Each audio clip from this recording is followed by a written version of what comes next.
Saudara, harapan Indonesia untuk meraih medali emas dari cabang olahraga bulu tangkis masih terbuka setelah tunggal putri Gregoria Mariska Tanjung berhasil maju ke semifinal setelah mengalahkan Ratchanok Intanon dari Thailand.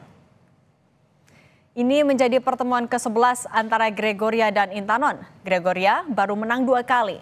Gregoria menang 2 set langsung. Di set pertama, Gregoria bermain ketat dan akhirnya unggul 25-23. Sementara di set kedua menang 21-9. Di semifinal, Gregoria akan bertemu pebulu tangkis Korea Selatan An Se-young.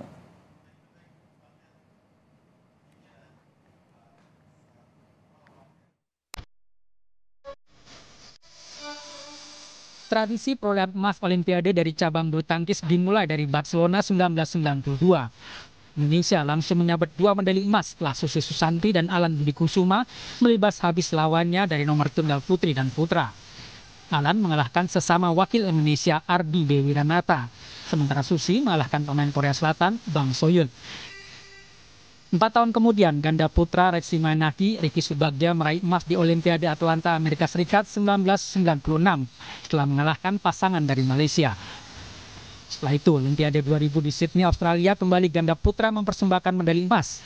Kali ini disumbangkan oleh Tony Gunawan dan Chandra Wijaya. Kemudian pada Olimpiade 2004 di Athena, Yunani, giliran sang maestro Taufik Hidayat yang sukses mempersembahkan emas di sektor tunggal putra setelah mengalahkan Hidetaka Yamada dari Jepang. Ganda putra kembali mempersembahkan medali emas pada Olimpiade Beijing 2008 dari jeripayah Hendra Setiawan Markis Kido. Sayang pada Olimpiade 2012, Indonesia gagal membawa pulang medali emas. Tapi tak berselang lama, cabur bulu tangkis Indonesia kembali mempersembahkan emas pada Olimpiade 2016. Ganda campuran Liliana Natsir dan Tontowi Ahmad memulihkan tradisi emas Indonesia di Olimpiade Rio de Janeiro. Di Olimpiade 2020, giliran ganda putri menorehkan sejarah ketika Grecia Poli, Apriani Rahayu mempersembahkan medali emas. Total sudah ada 8 medali emas Olimpiade yang dipersembahkan cabang olahraga bulu tangkis. Di semifinal, Gregoria bakal ditantang An Se-young. Di perempat final, pebulu tangkis Korsel itu mengalahkan Akane Yamaguchi melalui pertarungan sengit 15-21, 21-17, dan 21-8.